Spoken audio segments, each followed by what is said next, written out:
possible. C'est vrai que tu parlais du Kurdistan syrien. Bon, enfin, il y a,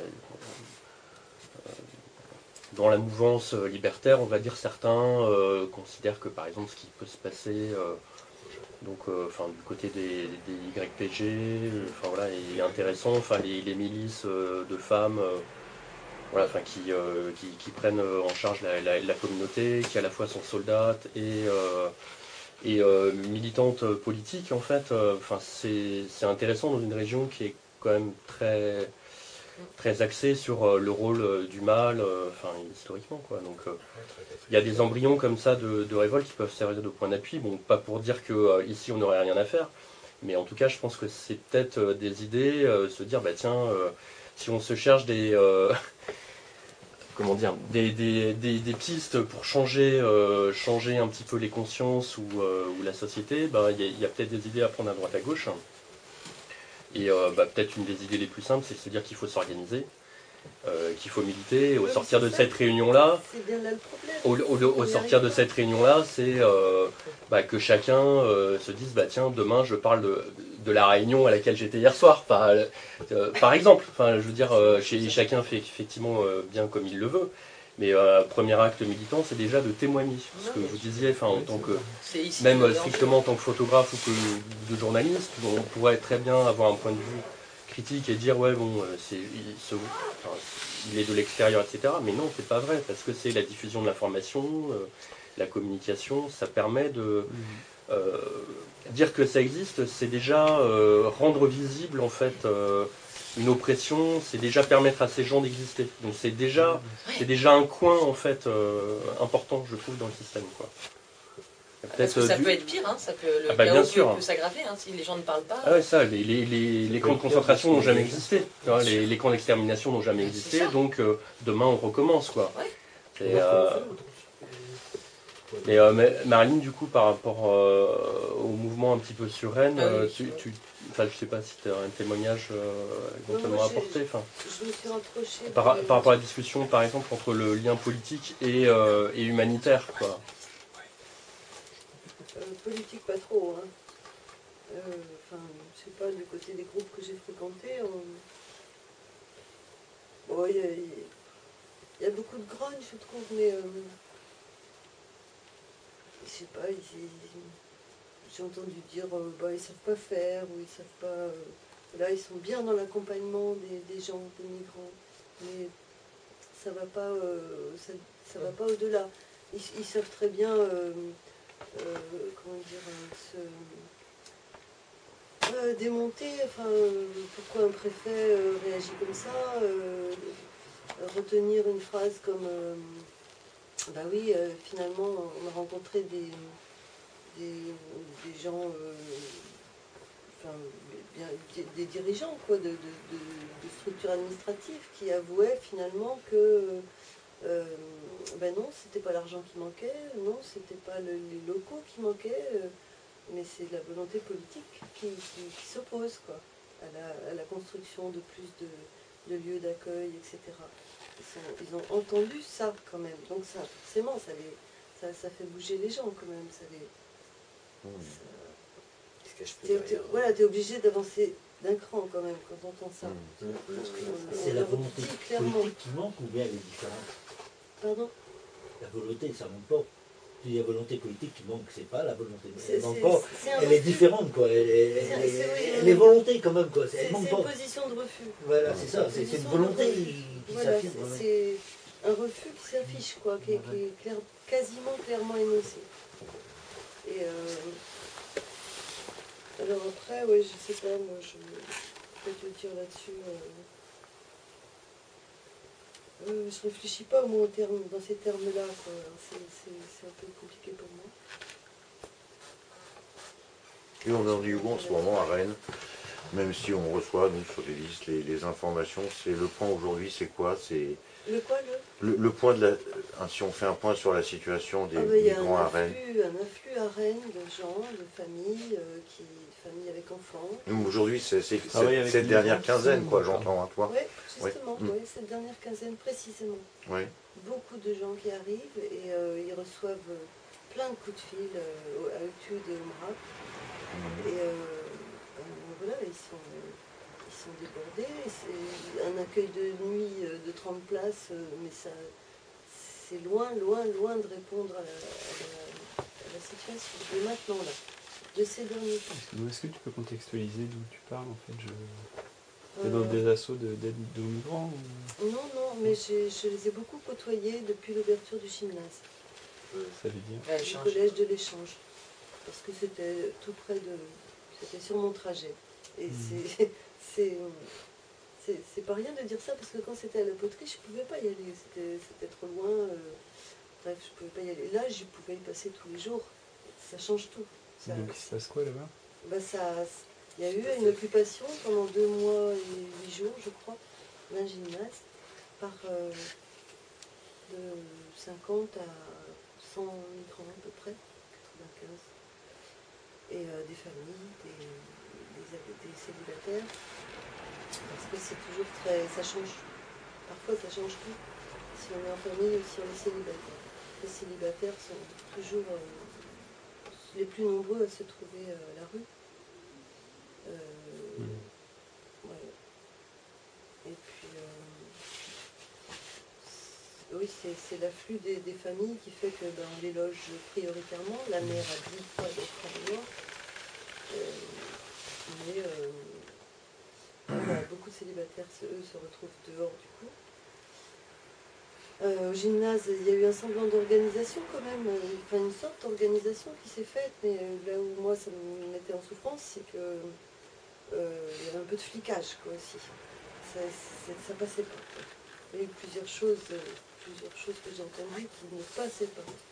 Je me suis dit, et on a échangé avec plusieurs dans ce sens-là. C'est pas la peine d'accueillir des gens pour les traiter de cette manière. Et je voulais en parler, hein. On m'avait dit oui, on va en parler, et puis on n'a pas parlé. Mais comment dire, ça démolit pas ce qu'ils font. Mais il faut dire que ça dit peut-être leur fatigue, leur usure, leur ras-le-bol, peut-être qu'ils sont aussi oui, dépassés par la demande aussi maintenant. Alors là, il y a 3 squats qui doivent ouvrir à Mourpa, mais en réalité, il y en a qu'un qui est habitable, parce que en fait, c'est un promoteur par le biais de la Fondation Abbé Pierre, vous savez sans doute comment ça s'est passé, et qui a accepté de laisser 3 maisons avant de les démolir, puisqu'il y a une opposition des riverains, enfin de ceux qui sont tout près. Donc de les laisser en état pour ne pas les abattre tout de suite, pour construire un immeuble. Donc ça fait 3 logements où on peut loger au moins 2 familles par maison. Et il y en a pour l'instant qu'une maison qui est habitée. C'est ce que j'ai cru comprendre. Pardon ? Non, je pense à un endroit qui a été libéré. Tu fais du déménagement dans l'association pour laquelle je bosse. C'est l'octroi. On voit là où ils sont en train de réaménager au bout du mail. Là. Ah, les maisons carrées là ? Oui, à côté de la Théâtre de la Paillette. À côté du théâtre de la Paillette. Il y en a une qui est. Grosse maison carrée là ? Ouais, il y en a une qui est dans laquelle il y avait encore moins des gens qui étaient hébergés et qui peut tout à fait faire office qui appartient à la ville. Hein. Donc ils sont censés en faire quelque chose. Mais en tout cas pas d'autres maisons. Mais bon, ça c'était juste. À l'entrée du marché de Noël, il y a une énorme maison aussi qui est... Non, j'ai rien dit. Il y a eu un moment un peu difficile, un peu compliqué, quand l'étude a décidé de se retirer et puis de laisser le préfet se démerder avec les migrants qui restaient en gymnase, qui eux n'avaient pas encore trouvé de logement. Et alors là, c'était drôlement lourd parce qu'on n'avait plus de lien entre nous. Avant, ça faisait un lieu où il y avait justement une organisation avec comment on appelle ça, un ramadan, où chacun s'inscrivait, tout ça, en apportant des repas. On vient pour. C'était soit apporter des repas, soit faire des tours de présence, y compris la nuit. Et tout d'un coup, il n'y avait plus tout ça. Alors, il y avait par contre des agents de sécurité, par 2. Et là, je suis tombée sur des mecs vraiment, vraiment sympas. et sur des adresses d'enfoirés. Les mecs sympas, c'est ceux, il y avait une famille avec 4 enfants qui dormaient, c'est des Roumains, des Roms de Serbie qui dorment dans leur voiture depuis un mois et demi à peu près. Et il faut imaginer, 4 enfants et 2 adultes dans une voiture. Et le jour où je suis passée, là, ils étaient là en face du trottoir. Et puis j'essaie de comprendre, voilà, je comprends, je vais voir les gens. Et puis finalement, ils ont dit effectivement, on ne peut pas, parce qu'ils avaient ordre de ne laisser entrer personne, effectivement, on ne peut pas les laisser dehors. Et après, moi, je me suis dit, pourvu qu'ils craignent pas que ça craigne pas pour leur poste après, quoi, si jamais ça se sait. Et donc, ils ont hébergé ce soir-là cette famille-là. Et du coup, le gymnase, il a rouvert en fait il y a... Maintenant, il est rendu au collège. Et dans les derniers temps, il restait quelques célibataires dedans en fait. Ouais, mais même encore des familles. Il y avait encore au moins 1 ou 2 familles qui n'avaient pas encore trouvé à être relogées. Et du coup, ils sont relogés où ces gens-là? Alors là, c'est là où je manque de détails. On me dit, il y en a qui sont en hôtel, mais il faut savoir que c'est des hôtels pourris, minables. Avant, moi, quand j'entendais parler de ça, je disais, à l'hôtel, c'est pas mal quand même. En fait, c'est plein de punaises, c'est des lieux pourris dont personne ne voudrait, qui sont inlouables. Et par contre, la ville paye pour ça. Ouais, donc en fait, c'est un business aussi, en fait. Autant exploiter des migrants au travail, les loger, etc. Ouais, c'est là où on nous dit, oui. La misère du monde est extrêmement profitable, en fait. Ouais. Je crois qu'ils mettent 900 000 € par an dans les hôtels, la ville.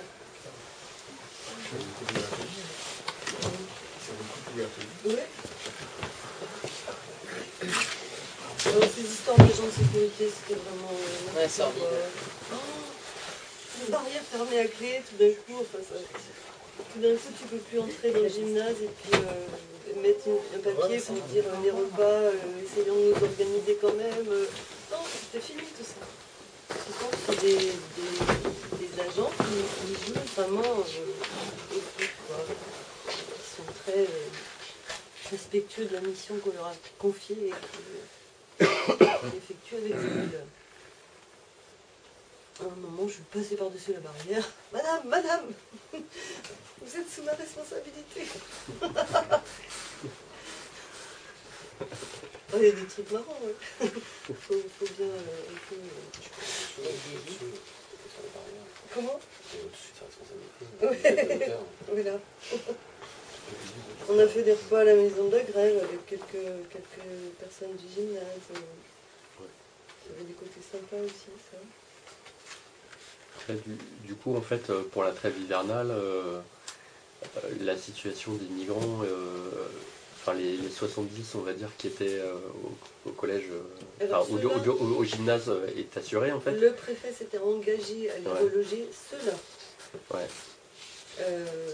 Normalement, il y en a qui sont dans des villages alentours, dans des hôtels, au 115, parce que ça fait partie aussi de ce que le préfet compte comme relogement. Et à la fin de l'hiver, vraisemblablement, ils sont expulsés, voilà. Ah, mais même avant, parce que quelquefois, moi je me rendais compte que les hôtels, quelquefois, je les avais juste pour un mois.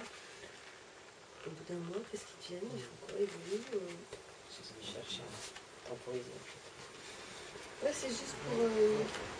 J'ai connaissance d'un hôtel sur l'Heureux, en fait. C'est anciennement le Formule 1, voilà. De quoi? Je travaille à côté, en fait, pas très loin. Il est maintenant affecté à l'accueil des migrants, en fait, mais normalement pour une durée indéterminée. Après, je sais pas si les familles ne tournent pas. Je sais pas bien. Je pourrais regarder parce que j'ai un chantier qui va démarrer bientôt là-bas. Il y en a qui sont partis sur Redon, il y en a qui sont partis du côté de Vannes. Il y en a même qui sont partis du côté de Troyes. Alors je ne sais pas comment, pourquoi là-bas.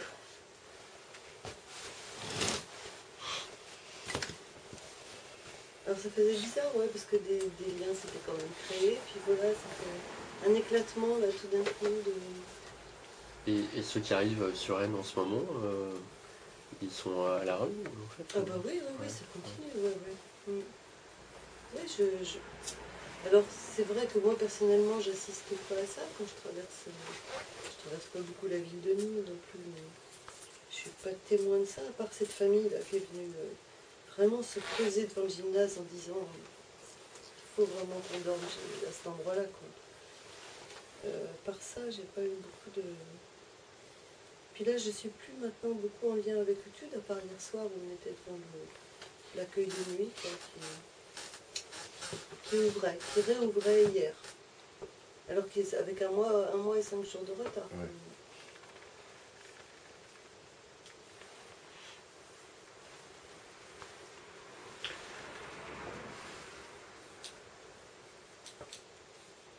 Je crois que le DAL, le collectif des sans-papiers, vont faire un truc de... on appelle ça un piquet. Je ne sais pas si c'est république. Ils vont faire ça tous les 15 jours au moins. Ça veut dire? Tu sais, tu te rends présent avec une table, une tracte, tu interpelles les gens, tu parles de la situation, quoi. Et moi, je trouve ça pas mal, je pense que j'irai donner un coup de main là-dessus. Je trouve que faut vraiment le faire, mais il faut le faire sans relâche, quoi. Il y a un endroit qui sont prévus de la communication Comment pour informer de ce genre de trucs, par exemple. Ben, les réunions d'études, un toit c'est un toit, donc.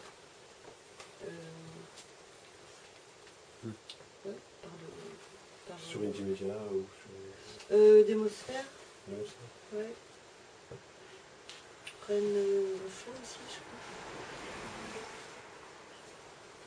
Il y a une action qui est prévue le 7 avril aussi, le samedi. Alors il y aura des migrants du Blône, des migrants de Villejean et des migrants de Maurepas qui convergeront à un centre-ville. Alors les migrants de Maurepas, je crois que c'est les jeunes. Ceux du Blône, c'est les déboutés, je crois.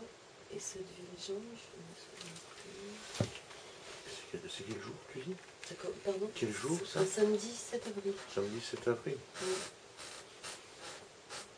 Ça correspond à 3 situations différentes. Oui, les demandeurs d'asile, je crois. Je pense que ceux qui parlent de Villejean, c'est les demandeurs d'asile.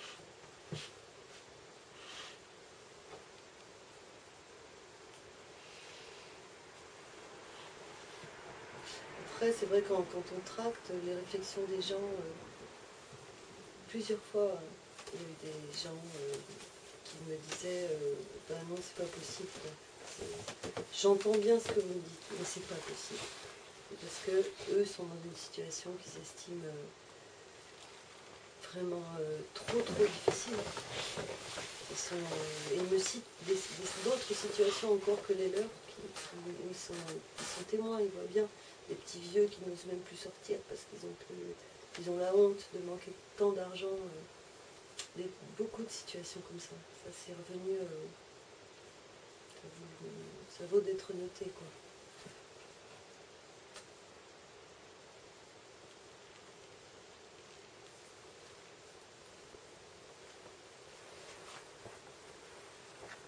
D'ailleurs, l'étude en prend ça en compte, puisqu'ils exigent un accueil ouvert jour et nuit, toute l'année, et pour tous ceux qui n'ont pas de toit, pas seulement les migrants. Oui.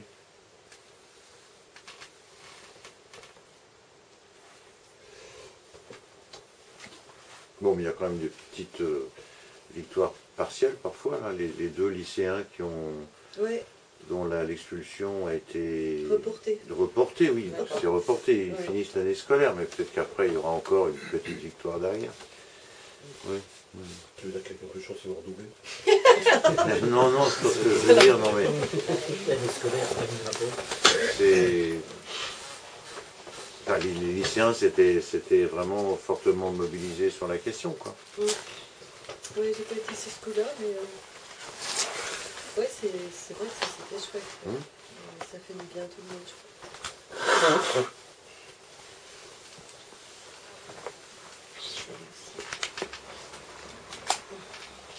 Mais là aussi, il y a peut-être un combat politique à mener, quoi. Enfin, c'est pas grandiose, hein. Le respect de la loi, c'est pas énorme. Normalement, un demandeur d'asile doit être accueilli dignement, quoi. Enfin, c'est prévu dans tous les traités que la France a signés, etc.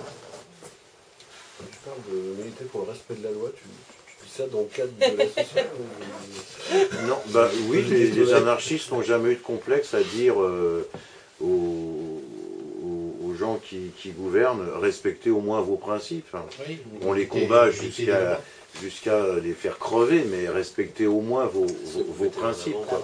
On prend certain plaisir à montrer l'hypocrisie qu'ils ont avec ces principes-là, effectivement. Ouais. Et en faisant ça, en fait, on montre que ces gens-là n'ont qu'une morale élastique. Élastique. C'est ça. Évidemment. Il suffit de faire la liste des lois qui ne concernent que les pauvres. Pour élastique, qui a demandé ça. Oui. Et puis aussi, un jour,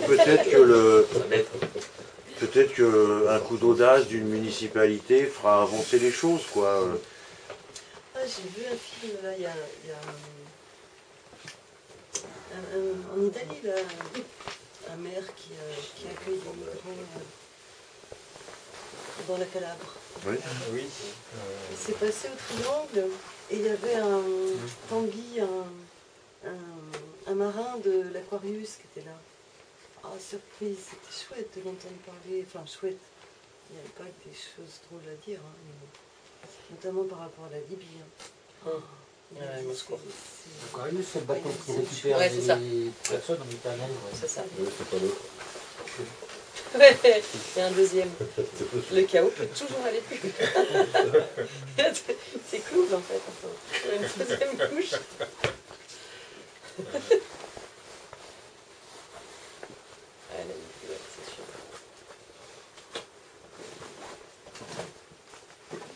Merci d'avoir transmis l'info. Et bonne soirée à tous. Merci. Merci. À la prochaine. C'est fini.